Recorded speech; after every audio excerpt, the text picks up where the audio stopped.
सतत 17 वर्षों से मिल रहे आपके स्नेह एवं विश्वास के चलते पावर पॉइंट इलेक्ट्रॉनिक्स अब मोबाइल के साथ साथ लेकर आए हैं सभी ब्रांडेड कंपनियों के AC, refrigerator, washing machine, LED TV, water purifier, inverter, battery एवं सभी प्रकार के इलेक्ट्रॉनिक प्रोडक्ट्स सबसे कम दामों में, साथ ही 0% फाइनेंस सुविधा भी उपलब्ध है। So best brand best price पर चाहिए तो अवश्य पधारिए। हमारा पता power point electronics, doctor Ambedkar प्रतिमा के पास, किदवानी मार्केट के सामने, खंडवा।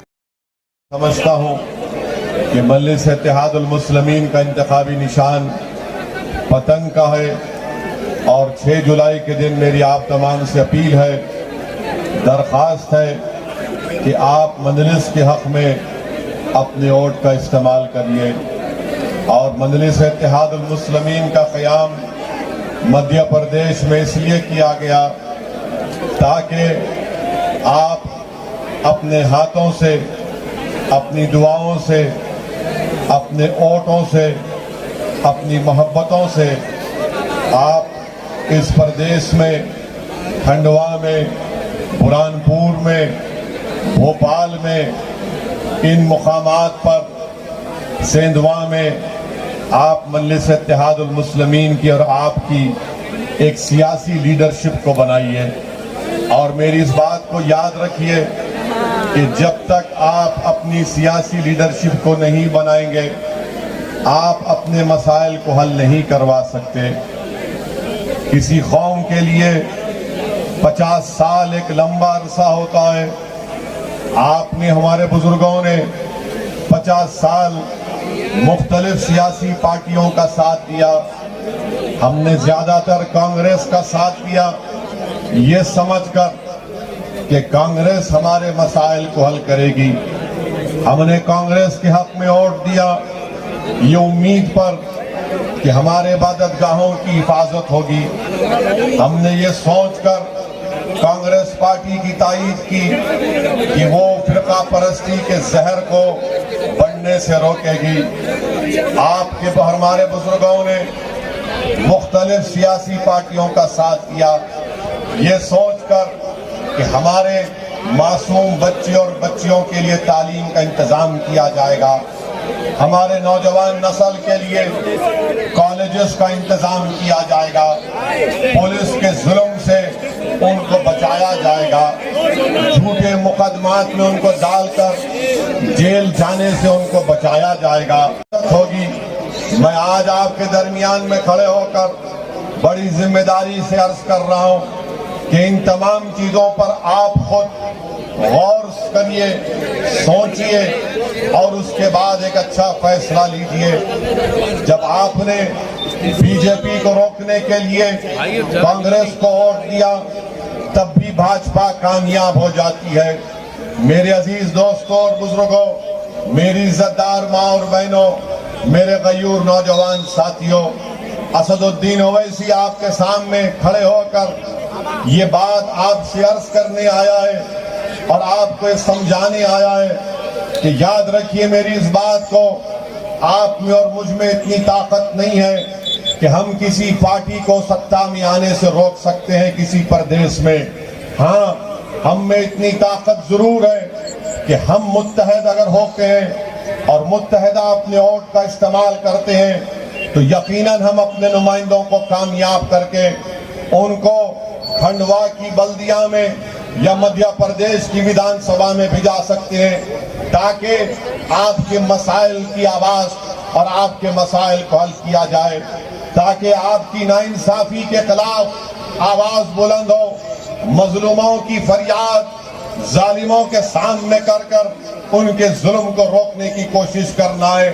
और याद रखिए, जमहूरियत आपको इस बात की इजाजत देती है, लोकतंत्र आपको इस बात की इजाजत देता है कि आप अपने वोट से अपनी पार्टी के कैंडिडेट्स को, प्रत्याशी को, उम्मीदवारों को कामयाब कर सके। कल तक मजलिस मध्य प्रदेश में आपके दरमियान में नहीं थी तो आपको हालत मजबूरी में वो बूढ़ी कांग्रेस का साथ देना पड़ता था।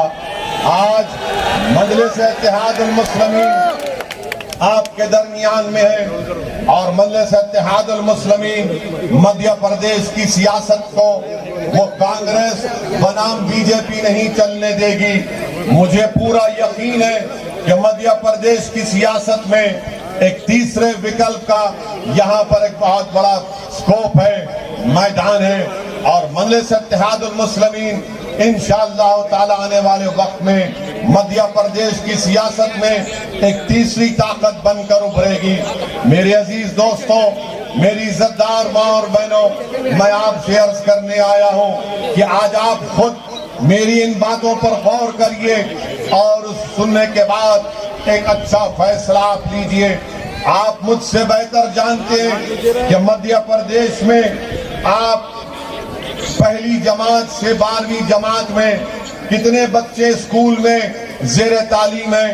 तो गवर्नमेंट के आदादो शुमार और डेटा ये बताता है कि 1,60,00,000 के करीब बच्चे और बच्चियां फर्स्ट क्लास से 12वीं जमात में एनरोल्ड हैं।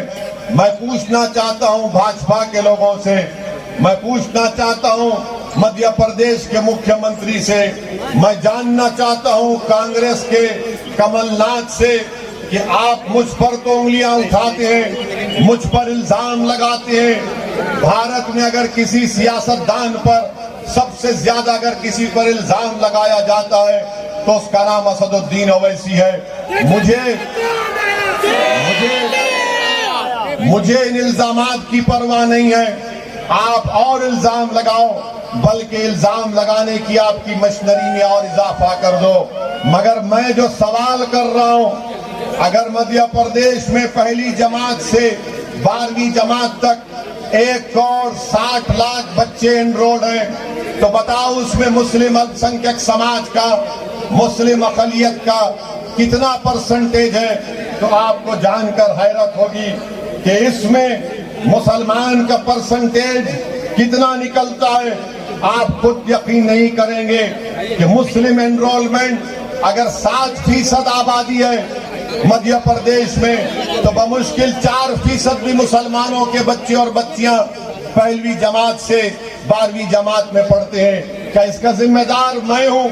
किसने आपसे कहा था कि अल्पसंख्यक समाज मुसलमानों के बच्चों को तालीम मत दिलाओ? किसने आपसे कहा था कि मुसलमानों के मोहल्लों में स्कूल को मत खोलो? किसने आपसे कहा था कि अगर हमारे बच्चे हायर एजुकेशन की तालीम हासिल करना चाहते हैं तो आप उनके लिए कॉलेजेस ना खोलें?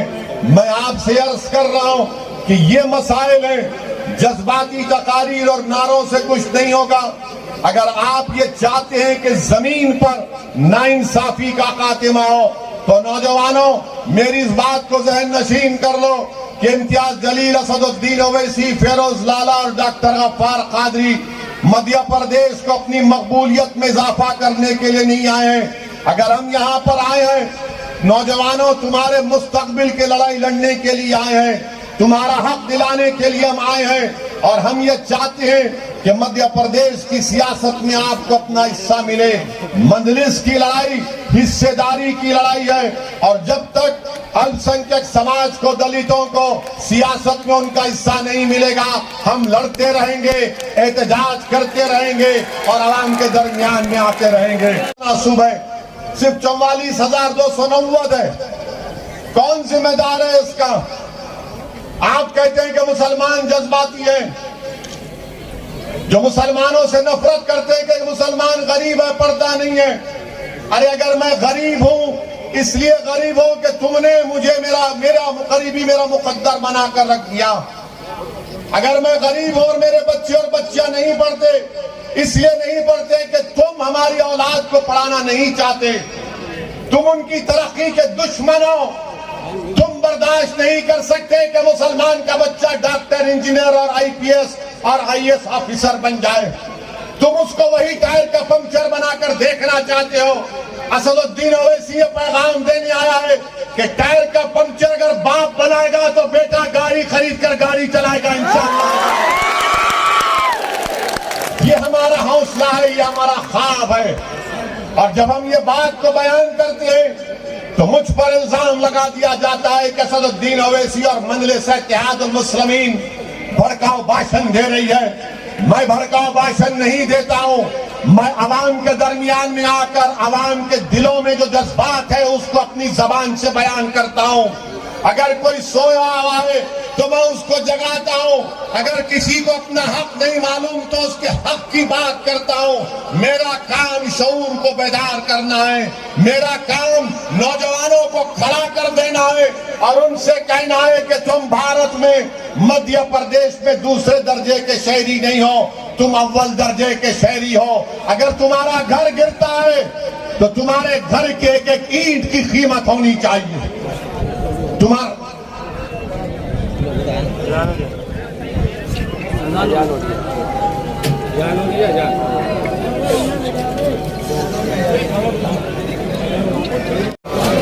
साथियों, मेरी इज्जतदार माँ और बहनों,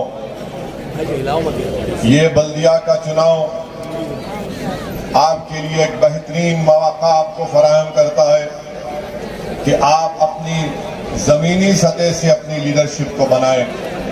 और याद रखिए, जब तक आप अपनी लीडरशिप को नहीं बनाएंगे हम अपने मसाइल को हल नहीं करवा सकते।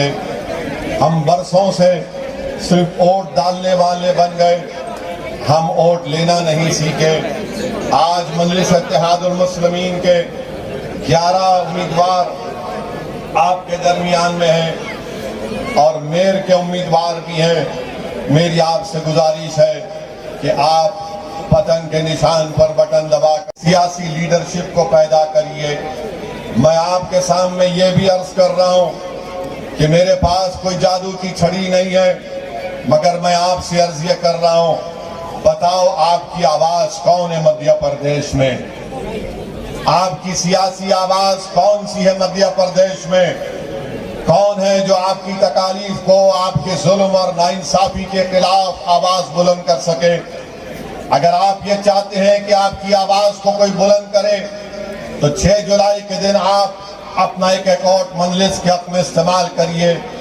ये मत कहिए कि असदुद्दीन ओवैसी और इम्तियाज जलील हमारी आवाज है। इम्तियाज जलील और असदुद्दीन ओवैसी नाकाफी है एक मजलूम लोगों के लिए, बल्कि हमारी नेक ख्वाहिश ये है, हमारा ख्वाब ये है कि 1-2 नहीं बल्कि 100 की तादाद में इंशाअल्लाह ताला इस मुल्क में असदुद्दीन ओवैसी और इम्तियाज जलील से ज्यादा नेक और काबिल लोग मजलूम कौम की रहनुमाई करने के लिए आगे बढ़े।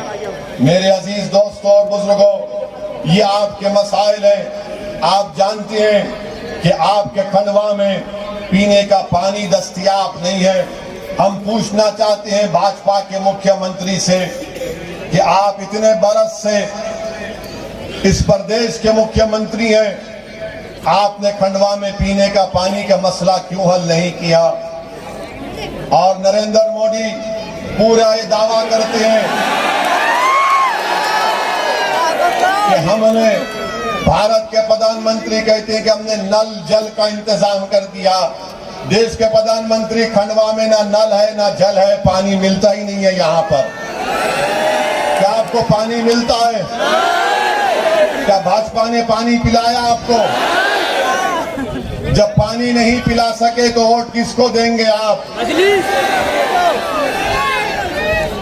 ये बरसों से यहाँ पर 20 साल से भाजपा के विधायक हैं, 20 साल से भाजपा का मेयर है, यहाँ से एमपी उनका मुंतखब हो जाता है। अरे आप पीने का पानी का मसला हल नहीं कर सके और बड़े बड़े झूठी बात करते हैं, सबका साथ, सबका विश्वास, सबका विकास। मेरे अजीज दोस्तों और बुजुर्गों, डेवलपमेंट कहाँ है? ना रोड है, ना ड्रेनेज का इंतजाम है, ना स्ट्रीट की लाइट है, रोडों पर अंधेरा है, रोड पर गंदगी है।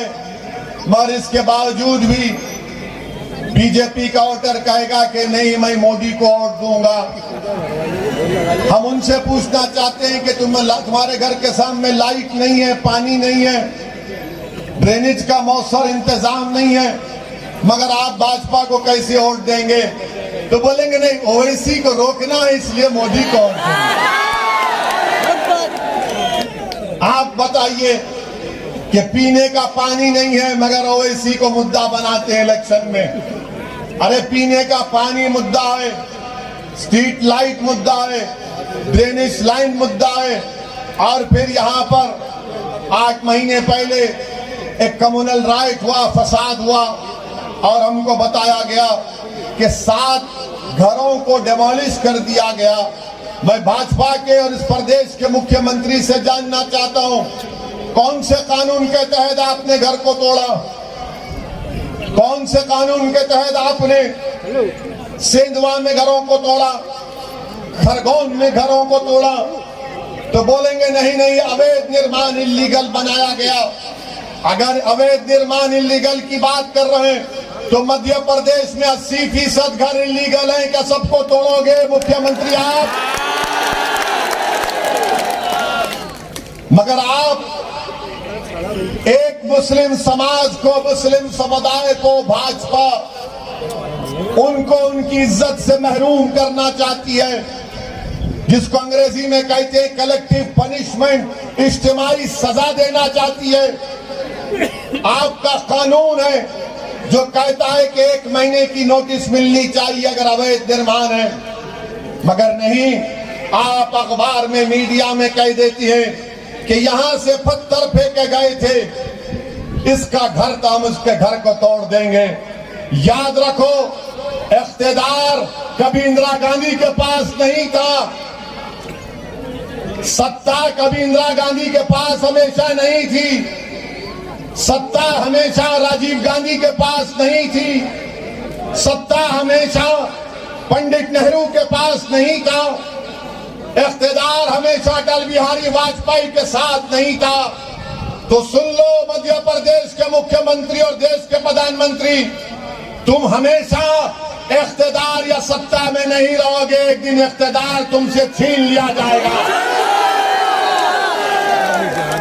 ये दुनिया का निजाम है जिसको अंग्रेजी में कहते हैं कि पावर इज नॉट इटर्नल। हमेशा ताकत किसी के पास नहीं रहती, मगर जब ताकत आपके पास है तो ताकत के नशे में चूर होकर कमजोरों पर जुल्म करना बहादुरी नहीं है। ताकत के नशे में चूर होकर कमजोरों के घरों को तोड़ना तुम्हारी ही ताकत नहीं है, बहादुरी नहीं है, बल्कि ये तुम्हारी बुज़दिली की निशानी है कि तुम कमजोरों के घर तोड़ रहे हो। अगर तुम वाकई में ताकतवर हो तो जाओ, उन बड़े बड़े पूंजीपतियों के घर को तोड़ो, उनकी ईंट को भी तुम हाथ नहीं लगा सकते। तुम कमजोर को देखकर उसके घर को बर्बाद कर रहे हो। मगर याद रखो, जिस कमजोर को तुम कमजोर समझ रहे हो वो अल्लाह की नजर में सबसे ताकतवर होता है। अल्लाह की कुदरत और रहमत जोश में आएगी इंशाअल्लाह। मेरे अजीज दोस्तों और बुजुर्गों, कि मजलिस इत्तेहादुल मुस्लिमीन के ऊपर इल्जाम लगा दिया जाता है कि मजलिस इत्तेहादुल मुस्लिमीन भड़काऊ भाषण देती है, कम्युनल पॉलिटिक्स करती है। मैं जितनी बात यहां पर कहा उसमें कम्युनल क्या है बताओ? स्कूल में बच्चे नहीं है, upper primary, secondary, higher secondary, degree college में नहीं है, तो क्या ये कम्युनलिज्म है? बगैर नोटिस के घर को तोड़ना क्या कम्युनलिज्म नहीं है, बल्कि उल्टा सरकार का कम्युनलिज्म है ये। अगर आप गरीबी मेरा मुकद्दर बना दोगे, बेरोजगारी मेरा मुकद्दर बना दोगे, तो फिर ये देश और ये प्रदेश कैसे तरक्की करेगा? पिछले कई साल, 8 साल से भाजपा की सरकार देश में, आज हमारे वतन अजीज भारत में बेरोजगारी नौजवानों का मुकद्दर बन गया। मैं उन युवाओं से अपील कर रहा हूं जो भाजपा को वोट देते हैं, कभी तुम सोचो कि क्या तुम्हारे घर में चिराग जलता है? क्या तुम्हारे घर में तुमको, तुम्हारे भाई बहन को पढ़ाने के लिए फीस का इंतजाम तुम कर पाते हो? आज पेट्रोल और डीजल की कीमतें आसमानों को छू रही है, बेरोजगारी का तनासुब 8%, 1% महंगाई आसमानों को छू रही है। तो भाजपा के लोग बोलेंगे, अरे नहीं, महंगाई को मत देखो, हमने फुला चीज बना दी। महंगाई की बात करेंगे तो बोलेंगे ओवैसी मुगलों की तारीफ करता। हाँ, मध्य प्रदेश के मुख्यमंत्री मैं मानता हूं, देश के प्रधानमंत्री आपसे भी कह रहा हूं कि अगर भारत में अगर युवा बेरोजगार है, महंगाई आसमानों को छू रही है, डीजल 1 लीटर 102 रुपये हो चुका है, तो इसका जिम्मेदार यकीनन औरंगजेब है। मोदी नहीं है। बच्चों के पास नौकरी नहीं है, बादशाह अकबर जिम्मेदार है। पेट्रोल 104 रुपये हो चुका, 115 रुपये हो चुका, इसका जिम्मेदार ताजमहल बनाने वाला। अगर वो ताजमहल नहीं बनाता तो आज पेट्रोल 40 रुपये में मिलता। बिल्कुल सही है, मैं मानता हूं देश के प्रधानमंत्री, गलती की इसने ताजमहल बनाया, गलती की इसने लाल किला बनाया, नहीं बनाना था। वो पैसे बचा कर रखना था कि 2014 में मोदी जी आएंगे, उनको पेश कर दो। आप बताइए, हर चीज को लाकर ये मुसलमान जिम्मेदार है, मुगल जिम्मेदार है। अरे क्या भारत की हिस्ट्री में कि सिर्फ मुगलों की हुकूमत थी? उससे पहले नहीं थी, अशोका की हुकूमत नहीं थी, कि चंद्रगुप्त मौर्य की सरकार हुकूमत नहीं थी, कई कई सरकारें थी, मगर बीजेपी की आंखों में सिर्फ मुगल दिखता है। एक आंख में मुगल, दूसरी आंख में पाकिस्तान। ना हम मुगलों के जानशीले, ना हमको पाकिस्तान से कुछ मतलब है, मगर इनको सब चीज नजर आती। जिन्ना जिन्ना, अरे जिन्ना से हमको क्या करना है? हमने जिन्ना के पैगाम को ठुकरा दिया। आजादी के 75 साल का जश्न हम 15 अगस्त को मनाने जा रहे हैं, तो भारत में जितने 20 करोड़ मुसलमान हैं, वो इस बात की गवाही दे रहे हैं कि उनके दादा और परदादा ने पाकिस्तान के पैगाम को ठुकराया था और भारत को अपना वतन अजीज माना था। भारत हमारा वतन अजीज है, हम भारत को नहीं छोड़ेंगे। तुम लाख नारे लगा दो, छोड़ के जा, छोड़ के जा, छोड़ना तो दूर की बात, हम जिंदा भी रहेंगे तो इस जमीन पर सीना तान के रहेंगे और मरेंगे भी अल्लाह के हुक्म से। तो हमारी चेहरों पर मुस्कुराहट होगी और इस जमीन के अंदर हम जाएंगे इंशाअल्लाह। तो मेरे अजीज दोस्तों और बुजुर्गों, ये मसाइल हैं। इस मसाइल कोई यहाँ पर कांग्रेस और भाजपा के लोग बोलेंगे कि अगर मजलिस के इंशाअल्लाह 11 के 11 जीत जाते हैं तो क्या होगा? बोलेंगे क्या होता है? तो इनको जवाब दो आप, और आपको पैगाम दे रहा हूं कि जब भारत की पार्लियामेंट में 542 मेंबर्स हैं और उन मेंबर्स में सिर्फ 2 आपके नुमाइंदे हैं, एक का नाम सैयद इम्तियाज जलील और दूसरे दीवाने का नाम असदुद्दीन अवैसी, और जब हम दोनों में से कोई एक खड़े हो जाता है गरीबों की इंसाफ के लिए, मजलूमों के जुल्म को रोकने की बात हम करते हैं, ट्रिपल तलाक के गलत कानून के खिलाफ अगर किसी ने आवाज उठाई, दिल्ली दंगों के खिलाफ अगर किसी ने आवाज उठाई, अगर कहीं पर कुछ होता है दलितों पर, आदिवासियों पर, अल्पसंख्यक समाज पर, तो आप YouTube में जाकर देखिए, 5 मिनट की तकरीर का मौका हमको मिलता है। अल्लाह के फजलो करम से 5 मिनट में मजलिस के नुमाइंदे भारत की लोकसभा की ईंट से ईंट हिलाकर रख देते हैं और आपके हक की बात करते हैं। तो ये मिजाज आपको पैदा करना है, डरने और घबराने की जरूरत नहीं है। याद रखो, डरना है तो ना असदुद्दीन ओवैसी से डरना, ना शिवराज मुख्यमंत्री से डरना, ना होम मिनिस्टर मिश्रा से डरना, ना मोदी से डरना। अगर डरना है तो किससे डरोगे? जिसने जमीन आसमान को बनाया है, उससे डरो और अपने हिम्मत और हौसले को बुलंद रखो। जब तुम डर अपने दिलों से निकाल दोगे और अल्लाह का खौफ अपने दिल में पैदा करोगे, तो तब कामयाबी तुम्हारे कदमों को चूमेगी। मैं तुमसे वादा कर रहा हूं कि ये भारत का लोकतंत्र है और आप और हम मिलकर एक ऐसी सियासत कर रहे हैं, मजलिस पिछले 55 साल से अमली सियासत में भारत के संविधान को मजबूत करना है। भारत के संविधान में जो हुकूक और राइट्स, फंडामेंटल राइट्स हमको दिए गए, उसको हासिल करने की लड़ाई मजलिस कर रही है। नौजवानों, याद रखो, वायलेंस हमारा रास्ता नहीं है, तशद्दुद हमारा रास्ता नहीं है, बल्कि सियासी ताकत को हासिल करना, वोट डालना, अपनी पार्टी के हक में वोट डालना, अपनी सियासी लीडरशिप को बनाना, अपनी आवाज को बनाना। नौजवानों, तुम वहां खड़े हो आज, वो दिन दूर नहीं है कि जब तुम खंडवा में मजलिस को मजबूत करोगे तो तुम इस डाइस से, इसी हजारों की तादाद के मजमे से तुम खिताब करोगे। मेरी ख्वाहिश यही है कि मुझसे ज्यादा नेक और काबिल रखने वाले लोग मिल्लत मजलूमा की क़ियादत कर सके।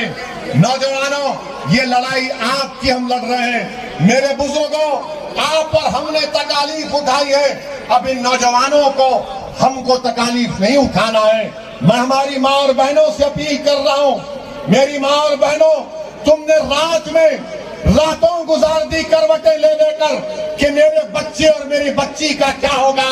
आज ओवैसी तुमसे कह रहा है, तुम एक मर्तबा मध्य प्रदेश में मजलिस इत्तेहादुल मुस्लिमीन को वोट डालो, मजबूत करो। मैं आपसे वादा कर रहा हूं मेरी माँ और बहनों, आपकी करवटें कम हो जाएंगी, आपको रात में इत्मीनान की नींद आएगी, इसलिए कि कल कोई होगा यहाँ पर जो आपकी आवाज उठाएगा, जो नाइंसाफी के खिलाफ आवाज को बुलंद करेगा, जो जाकर आपकी तकालीफ और आपके मसाइल का हल तलाश करेगा।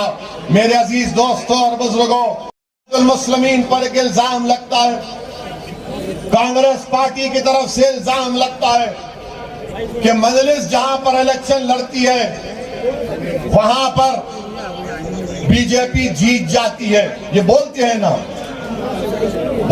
कांग्रेसी कि जहां मजलिस चल लड़ती वहां पर बीजेपी जीत जाती है, बोलते हैं। आप उनसे पूछिए, मध्य प्रदेश में, रुक जाइए भाई, ओ भाई मीडिया वाले रुक जाइए, मैं नहीं बात करूंगा, गड़बड़ करेंगे आप। मध्य प्रदेश में एमपी का इलेक्शन हुआ, पार्लियामेंट का, यहां पर कांग्रेस क्यों हारी? मेरी वजह से हारी। बताओ कमलनाथ, जो फोन कर करके अपने चमचों से डरा रहे हैं, कमलनाथ वो डराने के दिन चले गए। अब हम तुमको डराने आए हैं यहां पर कमलनाथ।